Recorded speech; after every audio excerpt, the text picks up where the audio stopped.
Una de las obras más representativas de la arquitectura románica en Europa es la Catedral de Santiago de Compostela. En ella se resume lo más refinado de cuanto la arquitectura de su tiempo había concebido. Proporción, espacio, carácter, luz, fábrica y ornamento hacen de este templo compostelano, que guarda la venerable reliquia del apóstol Santiago, otra meta de obligada peregrinación arquitectónica. El Codex Calixtinus ya advertía del carácter singular de la catedral al decir que, entrando triste en la iglesia, se vuelve alegre y gozoso al contemplar la espléndida belleza del templo.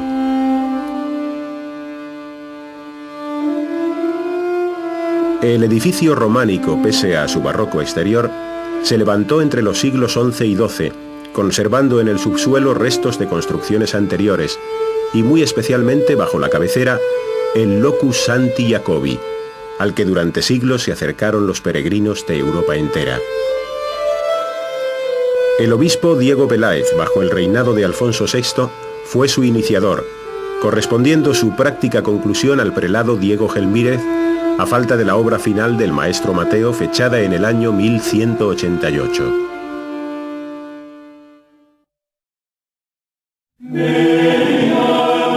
La Catedral de Santiago en su proyecto se relaciona con los grandes templos levantados a lo largo de las rutas francesas de peregrinación, tales como San Martín de Tours o San Sernin de Toulouse. Y aunque no conocemos al autor de la traza, hemos de suponerlo llegado a través del camino desde Francia. El Codex Calixtinus nos recuerda en este aspecto que los maestros canteros que emprendieron la construcción de la Basílica de Santiago se llamaban Don Bernardo el Viejo, maestro admirable, y Roberto, con aproximadamente otros 50 canteros. A unos y otros se debe la ejecución de una obra que en su planta y alzados se concibe como modélica. La planta es de cruz latina con 3 naves y otras 3 formando el crucero. Cuenta con una girola y absidiolos en la cabecera, por donde comenzó la obra, y otros 4 absidiolos sobre los hombros de la cruz.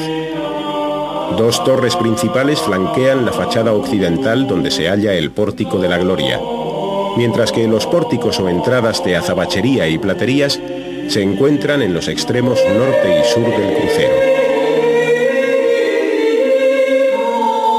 La puerta de la iglesia es Cristo, ya que yo soy la puerta, el que entre por mí será salvo.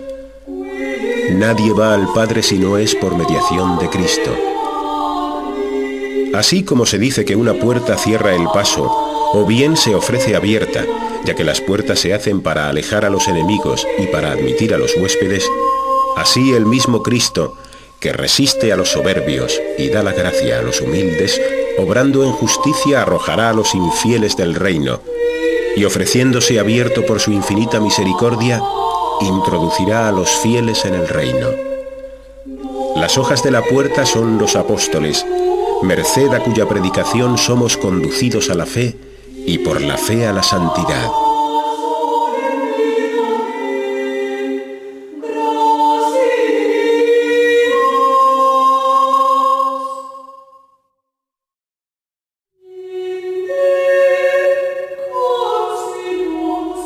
La terminación de la catedral en los últimos tramos de los pies correspondió a la maestría de Mateo, quien no solo hizo el conjunto escultórico del célebre Pórtico de la Gloria, sino que resolvió algunos problemas netamente arquitectónicos.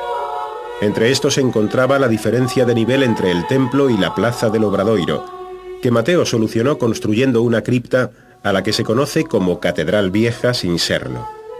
En ella hay novedades constructivas como las bóvedas nervadas, que también aparecen en el nártex de la iglesia al que se abre el Pórtico de la Gloria. Este es uno de los más espectaculares programas escultóricos de la Edad Media, en el que el maestro Mateo, con su taller, dio nueva vida a la escultura al dotarle de una cierta independencia de la propia arquitectura.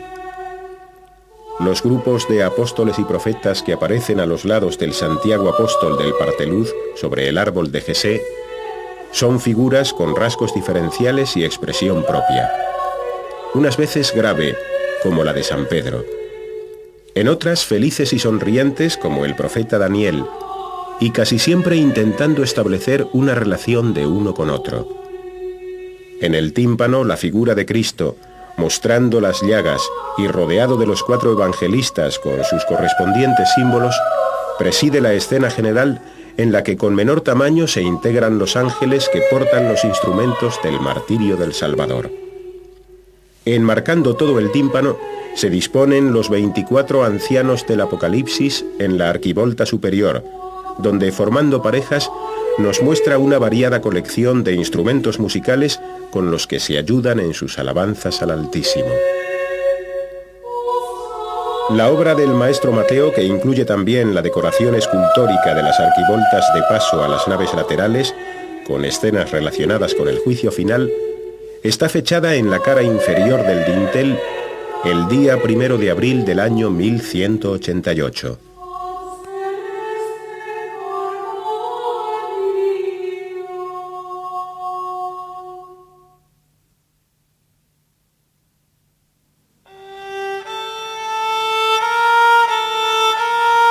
Al maestro Mateo debe la catedral compostelana otras obras, como el desaparecido coro que se situaba en el centro de la nave mayor, y del que restan piezas y relieves importantes en la Puerta de la Quintana y en el Museo Catedralicio. Su estilo creó una verdadera escuela en vísperas de la irrupción del naturalismo gótico, y ponía digno punto final a la obra iniciada por el obispo Diego Peláez, que permanece para siempre como testimonio sin par del mundo románico.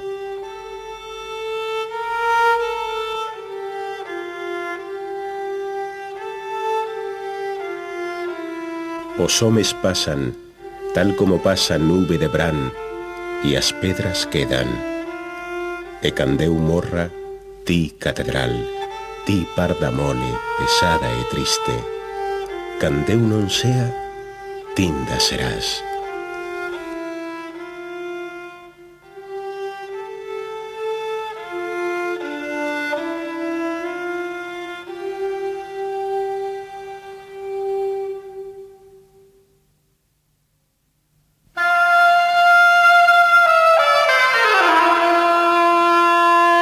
La portada de Platerías, cuya imagen arquitectónica y escultórica respetaron las adiciones renacentistas y barrocas, responde en su doble entrada a los 2 tramos de la nave que rodea interiormente todo el templo, tanto en planta baja como a la altura del triforio.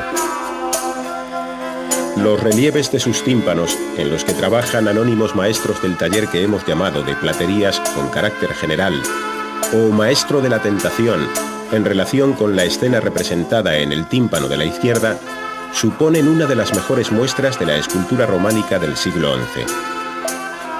Junto a escenas de la vida de Cristo, aparece, como describe el Codex Calistino, una mujer que sostiene en sus manos la cabeza putrefacta de su amante, arrancada por el propio marido, quien la obliga a besarla 2 veces por día, y en la que modernas interpretaciones quieren ver a Eva.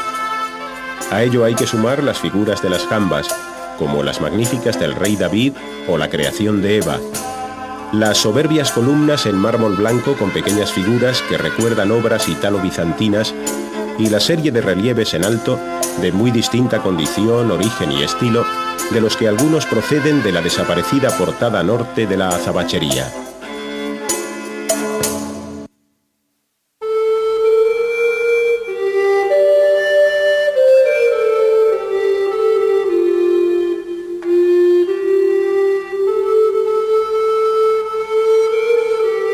El edificio del claustro está tomado del pórtico de Salomón construido junto al templo.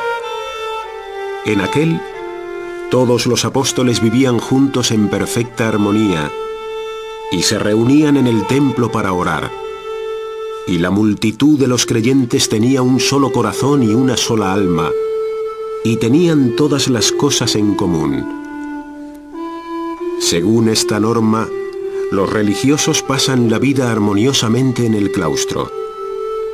De noche y de día se reúnen en el monasterio para servir a Dios. Y abandonan con firmeza incluso las cosas profanas. Y pasan la vida en común en el claustro.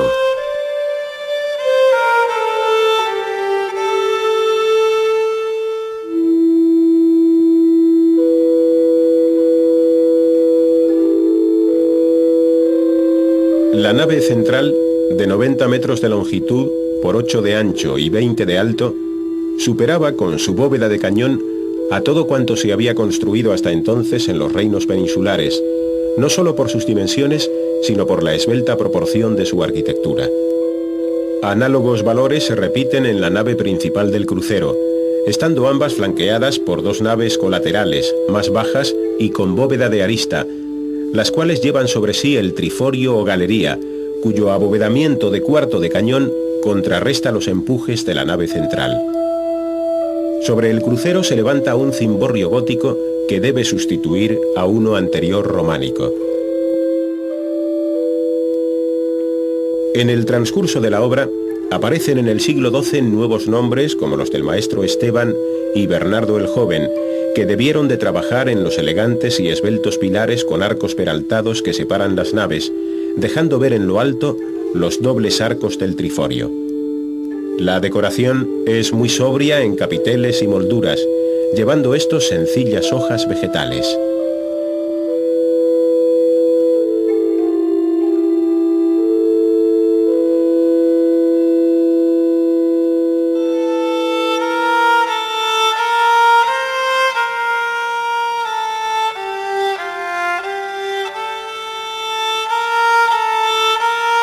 Al principio ya existía la palabra. La palabra se dirigía a Dios y la palabra era Dios. Ella al principio se dirigía a Dios.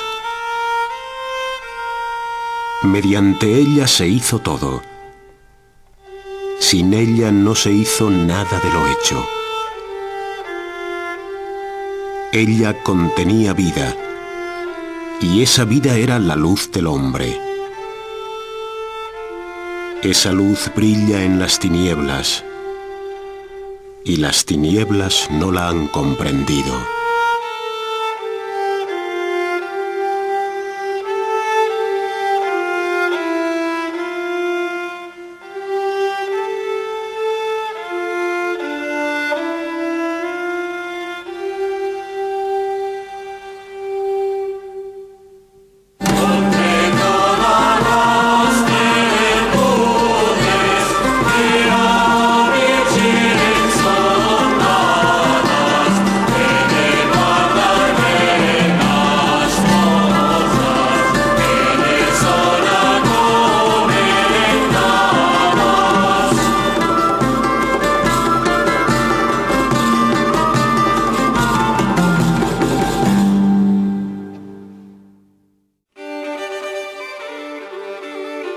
La organización social de la España cristiana contó con 2 grupos privilegiados, nobleza y clero, y un tercero, el Estado llano, compuesto por campesinos, artesanos, comerciantes, etc. Este esquema tripartito se hace más real al distinguir entre sociedad rural y sociedad urbana, o al observar el poder creciente de la burguesía.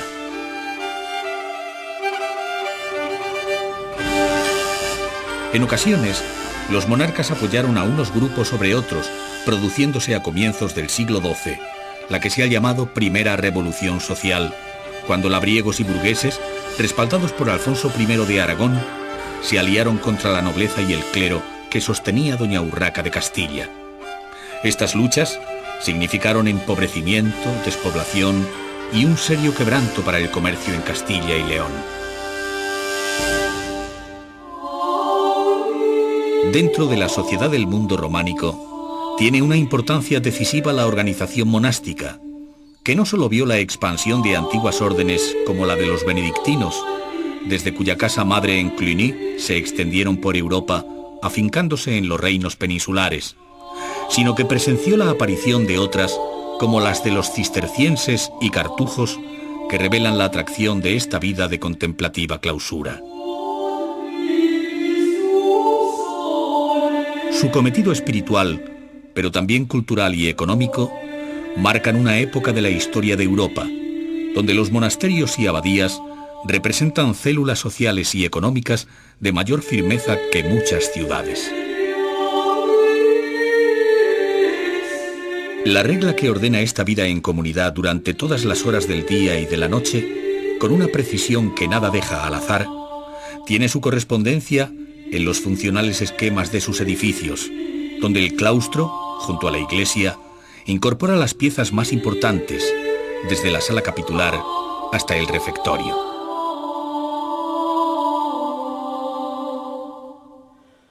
El rezo de las horas canónicas en el coro y el trabajo manual en el scriptorium o en la huerta hacen realidad aquel ora et labora exigido por San Bernardo a sus monjes.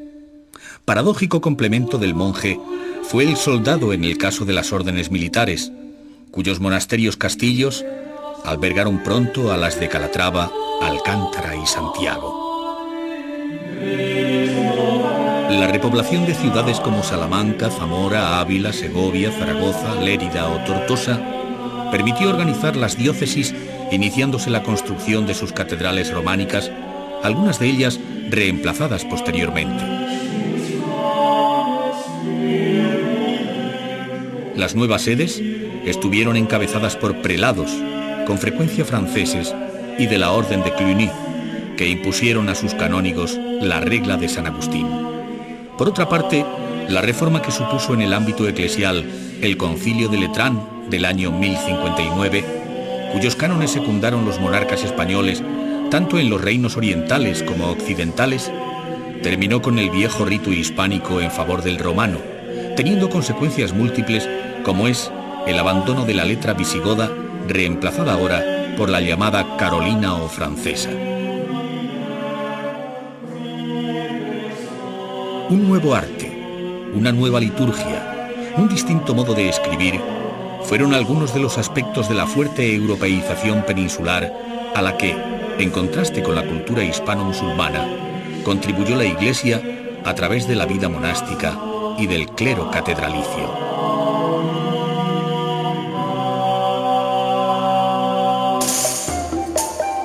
La unidad esencial del arte románico no se corresponde con la difícil historia de los reinos peninsulares en su fallido deseo de unificación política y territorial. Así ocurrió en el siglo XI con Sancho el Mayor de Navarra, quien ya utilizó la fórmula Rex Dei Gratia, indicando el origen divino de su poder como rey. Este monarca, después de incorporar Castilla al reino de Pamplona y lograr el vasallaje de León, del condado de Barcelona e incluso de Gascuña, dividió entre sus hijos estas tierras, dando lugar a pequeños estados entre los que pronto destacarían los de Castilla y Aragón. En el siglo XII, el matrimonio entre doña Urraca de Castilla y Alfonso I de Aragón tampoco logró esta unificación, y al morir Alfonso VII, el emperador, dejaba consolidados 5 reinos peninsulares: Portugal, León, Castilla, Navarra y Aragón.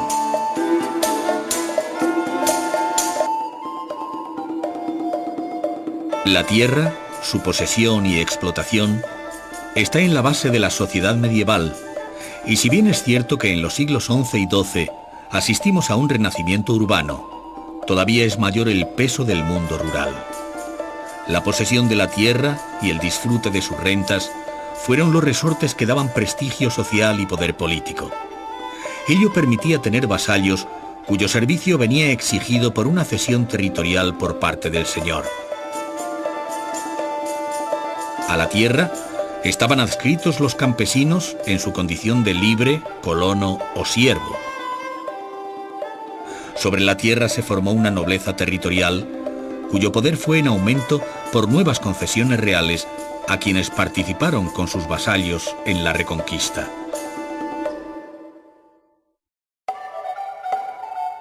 Escribía Chaucer en el siglo XIV cómo con la primavera llegaba el momento tan anhelado por la gente para emprender peregrinaciones y visitar remotos países y célebres santuarios.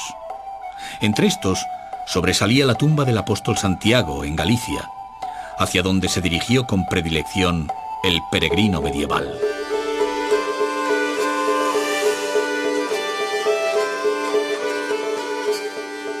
Por las sendas que conducen al sepulcro del patrón, un peregrino camina con su concha y su bordón.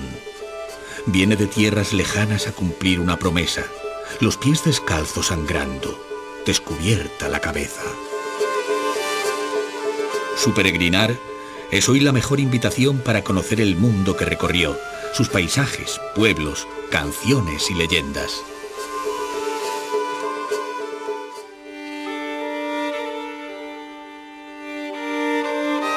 Las rutas secundarias que a través de Europa nutrieron la vía principal hacia Santiago franqueaban los Pirineos por los pasos de Somport y Roncesvalles, uniéndose definitivamente en un único camino desde Puente la Reina hasta Compostela. En parte, coincidía con el trazado de una vieja calzada romana, ahora restaurada, y de su itinerario nos ha llegado una descripción debida a Aymeric Picot, el llamado Codex Calistinus, escrita en el siglo XII, esto es, en plena madurez del arte románico.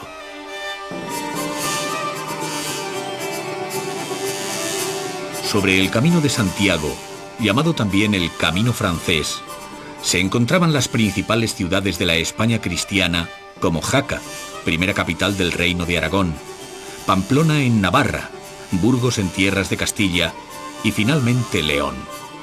En medio quedaban otros núcleos urbanos, burgos y villas, algunos como Santo Domingo de la Calzada, recordando su especial vinculación al camino. Pero sobre todo, jalonando el recorrido desde los Pirineos hasta Santiago de Compostela, hallamos un gran número de abadías, monasterios, prioratos, fundaciones religiosas, hospitales, hospederías y parroquias, donde la arquitectura románica dejó una huella que aún pervive.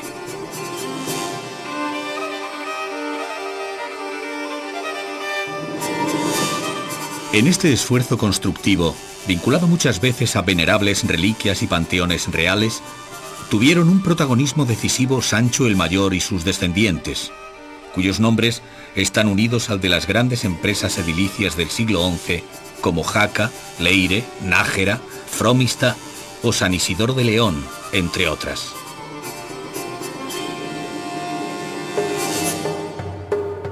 El Camino de Santiago fue una importante vía de peregrinación en el orden religioso, pero no fue menor su trascendencia como impulsor de una reactivación económica y cultural.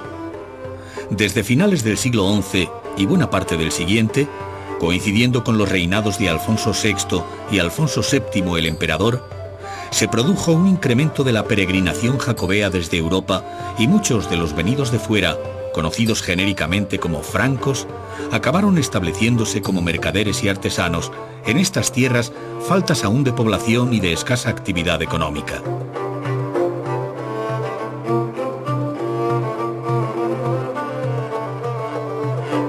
Surgieron así barrios enteros, los burgos, formados por extranjeros que se dedicaron al comercio, favoreciendo aquellos mercados semanales que tanto en Jaca como en Sangüesa, Puente la Reina o Sahagún, entre otras ciudades, significaron riqueza para las mismas, la cual finalmente se traduciría en frecuentes encargos artísticos. En efecto, por el Camino de Santiago penetraron el arte y la cultura europea al tiempo que, en sentido inverso, hacía llegar a los estados europeos la cultura islámica.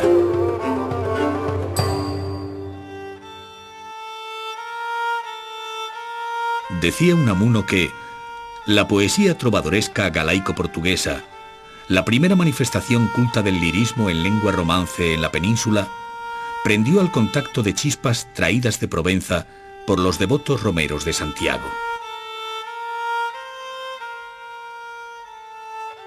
Así, la lírica y la poesía narrativa dieron al camino el valor añadido de ruta literaria formada por canciones de gesta, romances, leyendas e historias de peregrinos, todo de muy distinto y lejano origen, que en la portada de Santa María la Real de Sangüesa llegaron a inspirar a los propios escultores.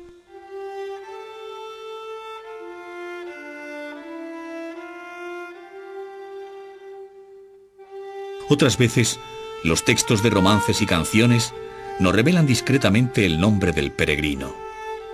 Ya se parte don Rodrigo que de Vivar se apellida para visitar Santiago, a donde va en romería.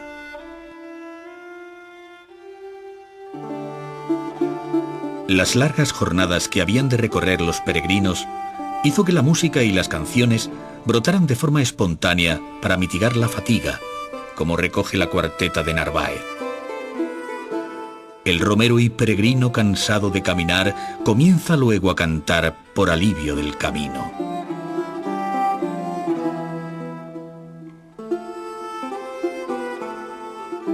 En las ciudades, el peregrino seguía cantando y pedía limosna, como aquellos 6 peregrinos con sus bordones de estos extranjeros que piden limosna cantando, que vio Don Quijote.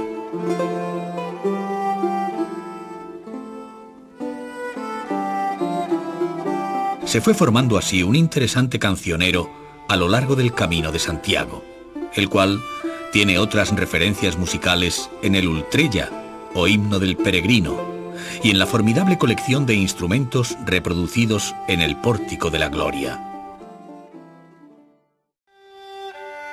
Conocemos como románico el período de la cultura europea que abarca fundamentalmente los siglos XI y XII. Su nombre viene dado por el de las lenguas vulgares, romances o románicas, derivadas del latín clásico. Con la lengua surgieron igualmente los primeros testimonios literarios, como la canción de Rolando o el poema del Mío Cid, que invitan a pensar en un verdadero y primer renacimiento una vez rebasado el mítico año 1000.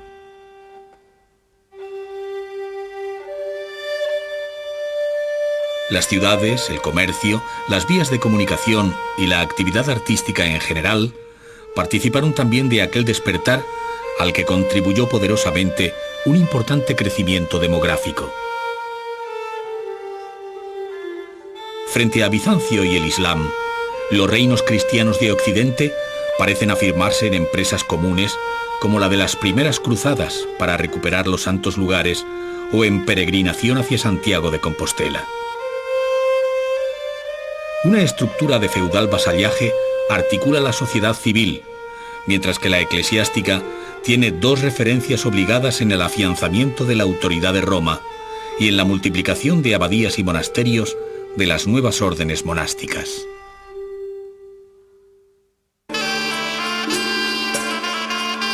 El arte románico, pese a las diferencias que ofrece dentro de su amplia distribución por Europa, tiene elementos comunes que permiten hablar de él como de un primer estilo de Occidente.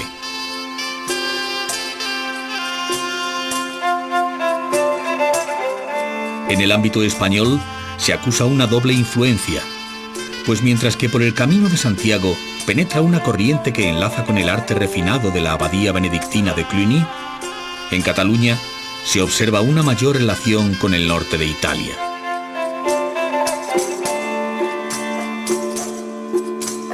La expansión del arte románico español siguió el movimiento de la Reconquista hacia el sur, llegando a las cuencas del Duero y Tajo por el avance de los reinos de León y Castilla, mientras que la corona de Aragón alcanzaba el Ebro, permitiendo repoblar su margen izquierda, donde surgiría el monasterio de Poblet.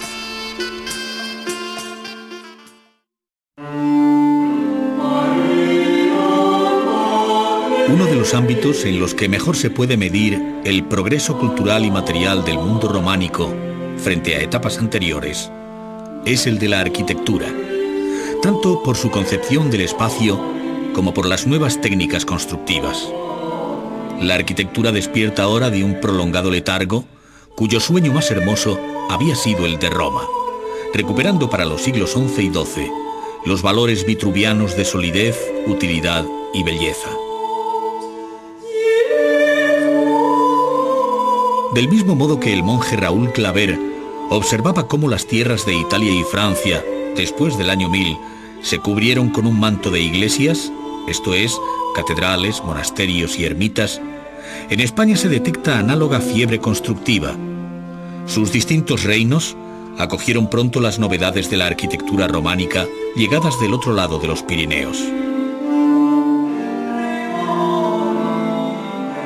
El Camino de Santiago favoreció la difusión de modelos franceses por tierras de Aragón, Navarra, Castilla, León y Galicia, mientras que al sur de los Pirineos orientales pesó más su relación con el Rosellón y la Lombardía. Las catedrales de Jaca y Santiago de Compostela, una al comienzo del camino y la otra como meta final, podrían resumir lo que tiene de búsqueda y progreso la arquitectura románica entre los siglos XI y XII. Mientras que la arquitectura y escultura de la catedral jaquesa hablan un lenguaje casi balbuciente, las de Santiago representan, por el contrario, seguridad y plenitud. La primera tiene el atractivo de la experiencia, la segunda, la belleza de la madurez.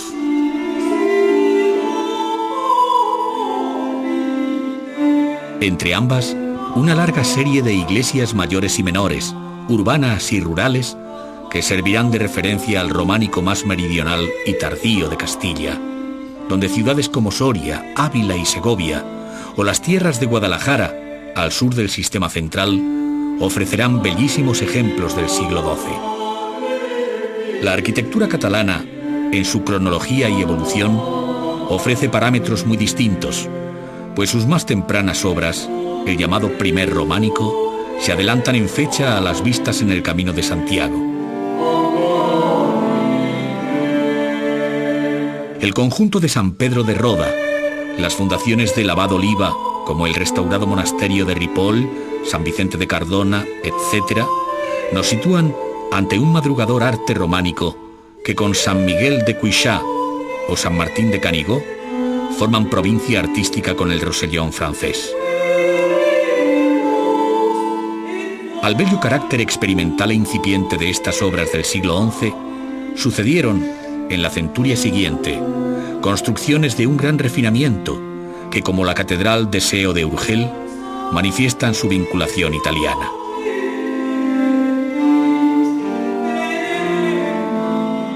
Cerrando el siglo XII, aparecen las fundaciones cistercienses como una faceta más de la arquitectura románica, aunque con novedades constructivas como la bóveda nervada, que repiten funcionales programas en la mitad norte de la península, al igual que en el resto de Europa, por encima de diferencias geográficas, históricas y culturales.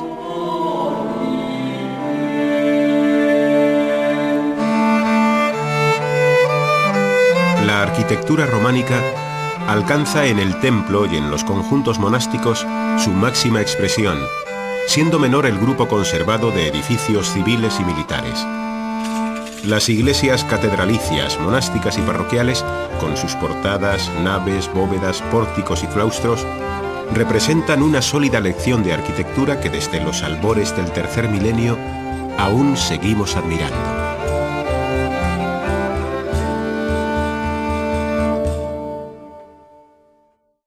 La arquitectura románica tendió generalmente al abovedamiento pétreo de sus edificios, sin que ello impida encontrar iglesias que se cubrieron con armaduras de madera. El tipo de cubrición y bóveda empleada forzará en gran medida la planta, los soportes y los alzados del edificio.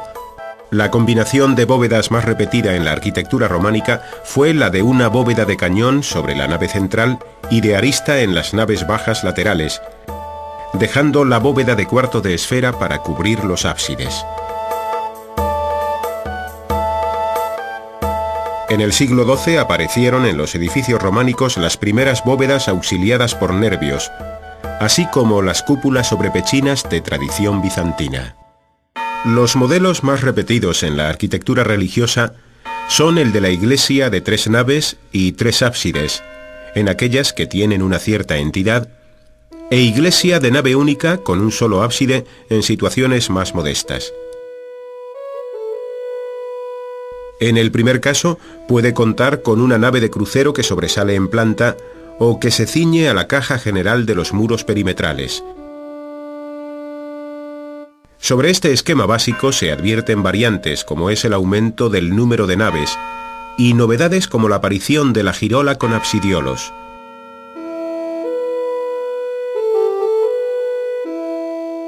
Otros templos, en lugar de tener una disposición longitudinal, responden a interesantes esquemas centralizados de planta poligonal. En la fachada del templo, la portada cobra una especial significación como verdadera Ianua Coeli, o puerta del cielo, de modo que su arquitectura se hace allí más rica y delicada, a lo que contribuye poderosamente la presencia de la escultura. Debido al grosor del muro, la portada tiene forma abocinada o derramada hacia afuera, dejando ver con claridad la serie de columnillas sobre las que arrancan las arquivoltas.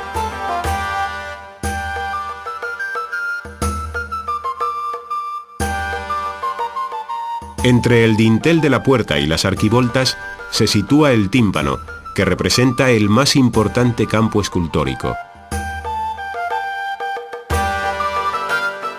Cuando la entrada cuenta con una gran luz o anchura, es necesario descargar el dintel en un apoyo intermedio llamado parteluz, lugar de privilegio en el que se representa a una figura principal. El perfil más característico del arco románico es el de medio punto o semicircular, si bien existe el arco apuntado, polilobulado o en caprichosas combinaciones de influencia islámica. Según su situación y cometido, el arco recibe un nombre distinto. Así, el arco fajón o perpiaño es el que refuerza interiormente una bóveda, haciendo visibles los tramos de la misma. Arco formero, el que con los anteriores sirve para armar una bóveda. O bien llamamos arcos torales a aquellos que con mayor sección se encuentran en el tramo del crucero. Arcos y bóvedas producen unos empujes que el grosor del muro y los contrafuertes exteriores consiguen equilibrar. Libres de estos compromisos mecánicos, los arcos forman bellísimas y ligeras series en claustros y pórticos. Desde la antigua Roma y el mundo paleocristiano, la escultura había ido perdiendo voz hasta ver desaparecer los activos talleres de la época clásica, olvidándose sus técnicas, mientras que el miedo a la idolatría evitó la representación de la figura humana. Solo después del año 1000 se fue restableciendo la noción de escultura ligado a la necesidad de representar los pasajes más importantes del Antiguo y Nuevo Testamento. Así, las portadas, capiteles y relieves en general se convirtieron en eficaces auxiliares plásticos de la fe cristiana en un mundo en el que las imágenes suplían la carencia de la comunicación escrita.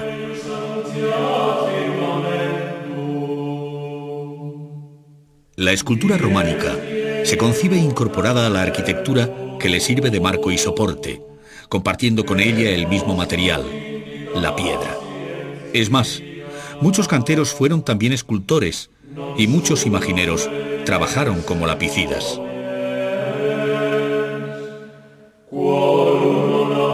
La figura del maestro Mateo así lo atestigua, pues si bien a él, como escultor, se debe el pórtico de la gloria, la catedral compostelana le adeuda como arquitecto la terminación del templo.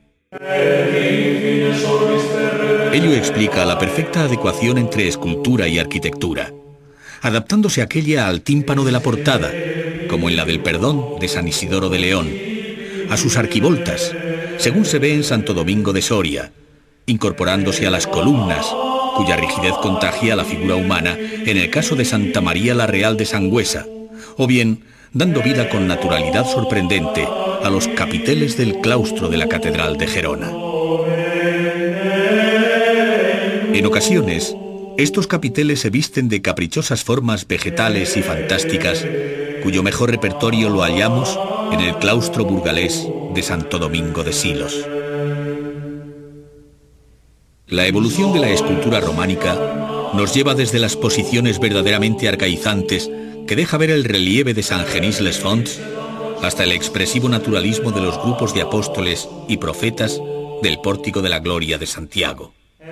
Igualmente notable resulta el contenido simbólico de los programas iconográficos, bien sea por el empleo de sencillas imágenes de resonancia paleocristiana, como el crismón de la Catedral de Jaca, hasta los más complejos contenidos figurativos de la portada de Platerías en Santiago.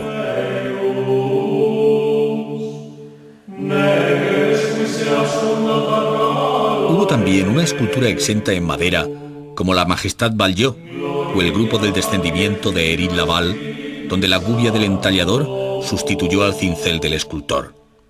La policromía venía a enriquecer habitualmente tanto la escultura pétrea como la tallada en madera.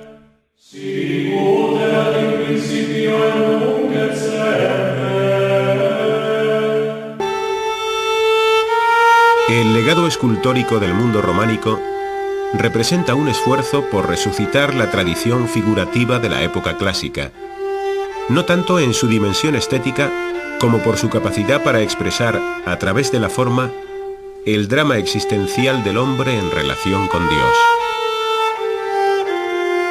La adecuación de los relieves a portadas, capiteles y otros elementos arquitectónicos muestran una original solución característicamente románica.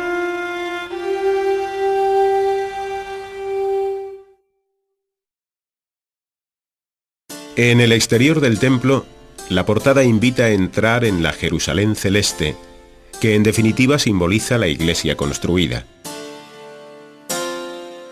De ahí que los programas iconográficos que los escultores desarrollaron en esta parte sean los de mayor densidad e interés.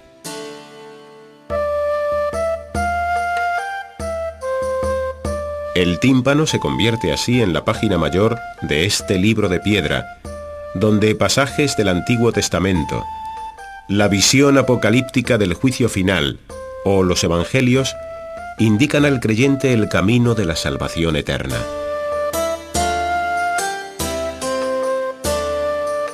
El carácter itinerante de los talleres de escultores y su mutua influencia hace difícil la adscripción personal de las obras, si bien siempre sobresale una mano más hábil y con mayor talento que irá sacando a la escultura del anonimato.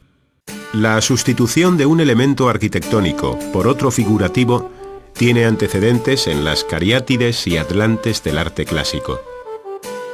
El mundo románico recuperó esta tradición al incorporar a las columnas la figura humana.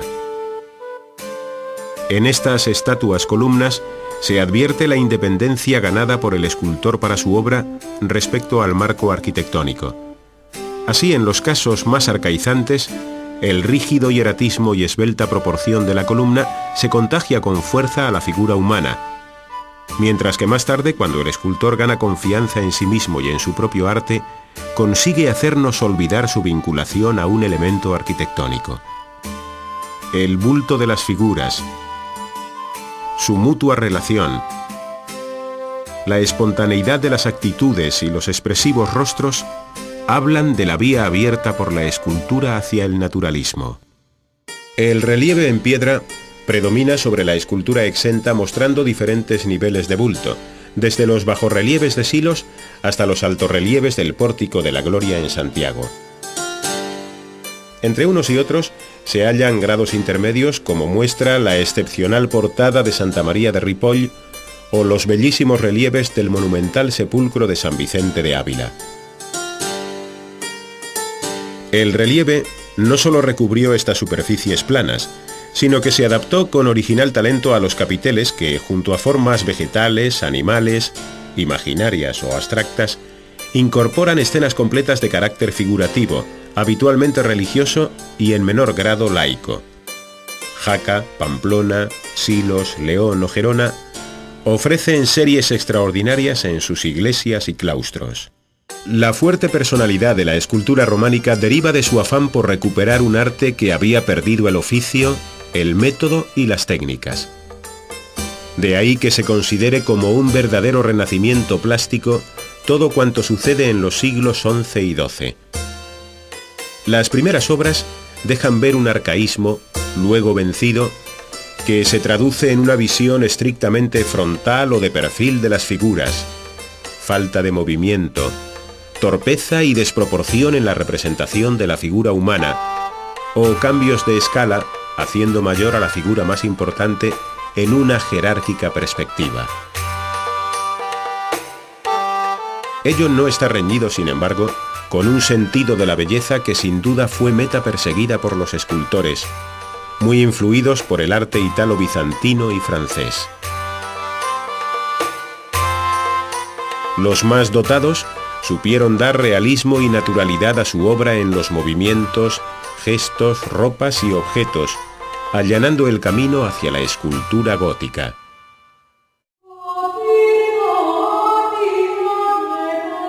A comienzos del siglo XII, escribía Honorius Augusto Dunensis acerca de las pinturas del templo románico, señalando las 3 razones por las que se realizaban.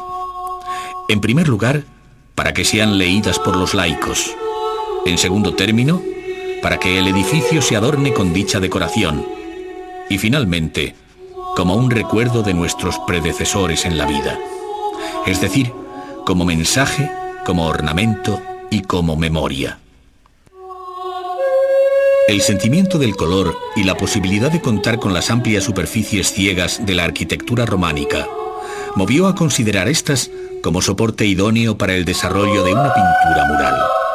Así, bóvedas y muros recibieron un tratamiento pictórico con una técnica muy antigua y bien conocida en el mundo romano, cual es el de la pintura al fresco.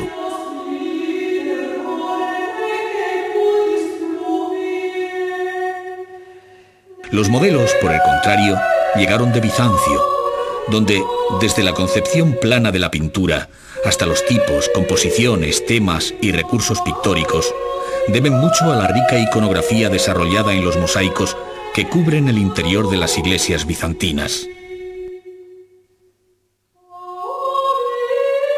La figura del Pantocrátor, del Dios Todopoderoso, suele presidir la bóveda del templo, considerada como representación material de la bóveda celeste, respondiendo en el acompañamiento de los símbolos de los 4 evangelistas, o tetramorfos, a la visión de San Juan recogida en el Apocalipsis.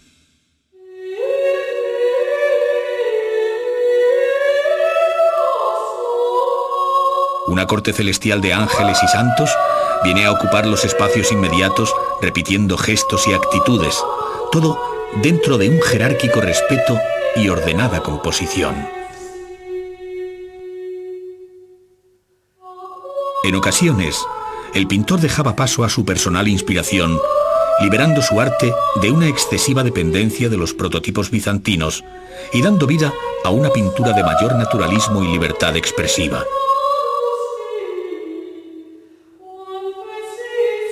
La pintura sobre tabla, conocida principalmente a través de los frontales de altar, repite los mismos temas y caracteres.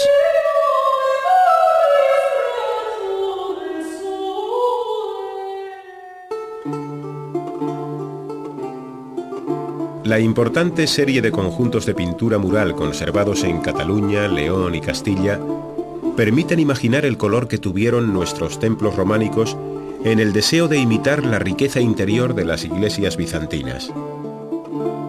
La técnica al fresco y el repertorio iconográfico, cuyo estilo es también de influencia bizantina, caracterizan este ciclo pictórico.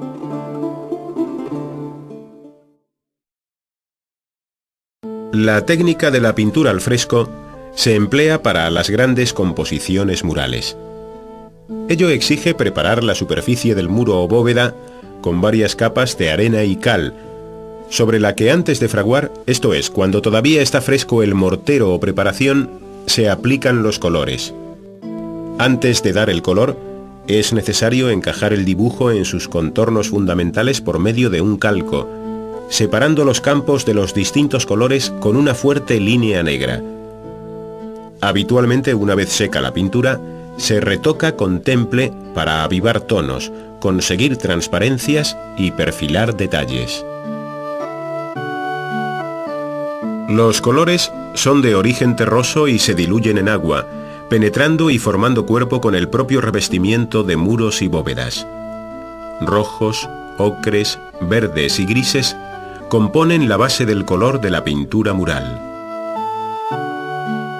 La técnica al fresco no permite repintes ni correcciones, por lo que para retocar y acabar estas composiciones murales se utilizó la técnica al temple. Al mundo románico en Occidente corresponde el arranque de la iconografía medieval, siguiendo la tradición de la Iglesia bizantina. La representación de Dios, Cristo, la Virgen, santos y apóstoles, etc., con los atributos que les hace reconocibles como tales, componen la base de la gran serie iconográfica del arte cristiano occidental. Entre las representaciones de mayor fuerza destaca la del Pantocrátor o Dios Todopoderoso, a quien se representa sentado dentro de una mandorla, alzando la mano derecha en actitud de bendecir, mientras que en la izquierda lleva un libro abierto mostrando el camino de la salvación, con una leyenda que dice: Ego sum lux mundi. Yo soy la luz del mundo. La primera y última letras del alfabeto griego, alfa y omega, indican que este Dios es principio y fin de todas las cosas. Solo la Virgen María, como Madre de Cristo, también se representa entronizada dentro de la mandorla. Es la Virgen en majestad. La base literaria de la gran serie iconográfica cristiana está en el Antiguo y Nuevo Testamento. Del primero destacan los pasajes dedicados a la creación y aquellos que prefiguran la muerte de Cristo como el sacrificio de Isaac. Dentro del Nuevo Testamento sobresale la vida de Cristo en sus etapas de infancia y pasión, además de las parábolas. Los evangelios apócrifos, historias y leyendas han suministrado igualmente motivos para el amplio ciclo iconográfico del arte medieval. Si bien la pintura comparte con la escultura algunos conceptos generales, como la visión frontal de sus figuras, la carencia de movimiento o la falta de perspectiva, sin embargo el arte de la pintura se muestra en general más seguro de sí mismo y menos arcaizante. Ello se debe a la existencia de modelos bizantinos que ahora se imitan y a la tradición pictórica en relación con la ilustración de los manuscritos. De los primeros tomó la concepción plana de la pintura, sin apenas relieve y con una luz igualmente repartida por toda la superficie. El modelado de rostros y ropas se consigue haciendo más intenso el color o bien oscureciéndolo para producir el efecto de sombreado. Los colores, que en general tienen valor de tinta plana, se reducen a sienas, azules, verdes, rojos y amarillos de muchos tonos, sin mezclar unos con otros, auxiliados por el negro que perfila y dibuja siempre las líneas fundamentales. La técnica al temple, con aglutinantes como el huevo y la cola, permitió pintar sobre tablas previamente preparadas. Con ellas se vistieron los frentes de altar, recibiendo por ello el nombre de frontal o antipendio. Allí aparece de nuevo el repertorio iconográfico habitual, como Dios en majestad, la Virgen y las vidas de santos y mártires, con escenas de fuerte realismo. El arte románico evidencia su fuerza como estilo en la belleza y variedad de objetos que produjo de carácter suntuario, litúrgico, funcional o simplemente decorativo. Orfebrería, marfiles, tapices, códices miniados o esmaltes testimonian aquel renacer artístico en Occidente durante los siglos XI y XII. Al margen de las diferencias materiales y de la diversidad de talleres, toda esta producción participó con clara voluntad de estilo del espíritu y forma de las artes mayores. Ello hace reconocibles como románicos el crucifijo de Fernando I y Doña Sancha, o los relieves de la arqueta de las Bienaventuranzas, ambas en marfil. Sus rasgos y concepción general están vinculados a la gran escultura monumental, de tal modo que el autor de las escenas, labradas también en marfil, del Arca de San Felices, no debe estar muy lejos del maestro de la portada de las Platerías en Santiago. Relieves y pinturas compartieron igualmente con la orfebrería modelos como el del Pantocrátor, según comprobamos en el rico frontal de esmaltes de Santo Domingo de Silos o en el Arca Santa de plata en la Catedral de Oviedo, recordando la disposición de esta última, los frontales en madera que, como el de Santa María de Taúl, se conservan en Cataluña. Es decir, por los distintos talleres circularon los mismos esquemas, dando al arte románico una fuerte personalidad en la que muchas veces las artes decorativas señalaron la pauta y proporcionaron los modelos que luego, escultores y pintores, llevarían a una escala monumental en el templo. Los cálices de San Isidoro de León y Santo Domingo de Silos, o el llamado tapiz de la creación de la Catedral de Gerona, que es un bordado del siglo XII narrando las primeras escenas del Génesis, dan una idea de lo heterogéneo y atractivo de este capítulo nada menor y en gran medida también genesíaco.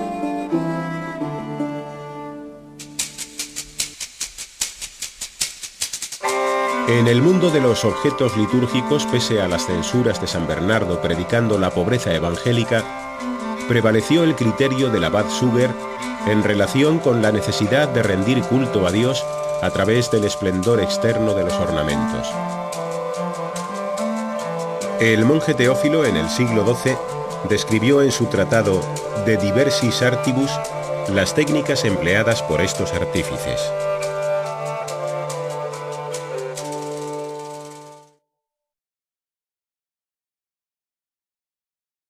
Los vasos sagrados fueron objeto de una especial atención y riqueza, dado su cometido. Los cálices, en la sencillez de su forma compuesta por la copa, el nudo y la base o pie, se labraron habitualmente en plata, como el de Santo Domingo de Silos, en el que con hilo del mismo metal se dibujan finas labores, incluyendo unos curiosos arcos de herradura, sin duda de influjo islámico. En ocasiones el oro y la plata se mezclaron con otros materiales, como se ve en el cáliz de San Isidoro de León, donde la copa y el pie son de ónice, montados sobre un nudo de oro, con perlas y piedras preciosas engastadas cerca del labio. En la base del nudo, una inscripción recuerda el nombre de la donante, Urraca, hija del rey Fernando I. En el renacimiento de las artes decorativas del mundo románico, tuvo un puesto de honor el arte del esmalte. En Castilla y Cataluña surgieron varios talleres, influidos por los famosos esmaltes de Limoges, de los que salieron obras tan notables como los del sepulcro de Santo Domingo de Silos. Su técnica es la del campeado, esto es, la formación de campos excavados en una plancha de cobre para recoger el polvillo, cuya composición dará un color distinto en cada alveolo. Aquel, una vez pasado por el horno, se vitrificará, tomando un brillo muy característico. Azules y verdes con algo de rojo componen los esmaltes de Silos, donde se ve el Pantocrátor y el Tetramorfos, acompañados por los 12 apóstoles, cuyas cabezas se labraron en relieve. En los relieves y figuras en marfil del románico español se acusa la influencia de los talleres hispano-musulmanes de Córdoba.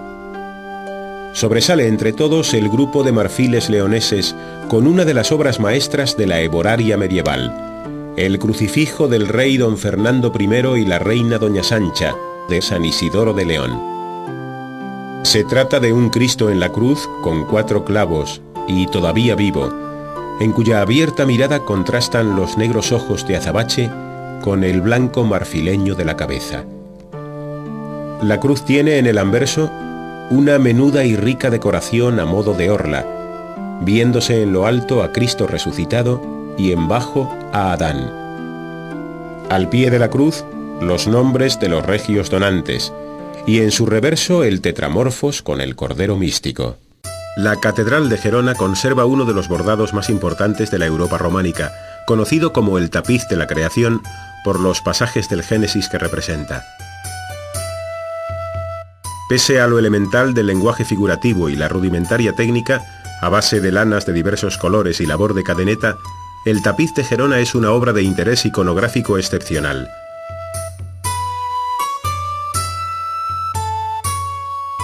La disposición de las figuras y escenas, formando una rueda que gira en torno a Dios como sumo hacedor, responde a una concepción del universo propiamente medieval. Las alegorías del año, estaciones y meses, de los 4 vientos principales, los ríos del paraíso o el sol, todas de inspiración clásica, se distribuyen con orden en los distintos registros de este incompleto bordado.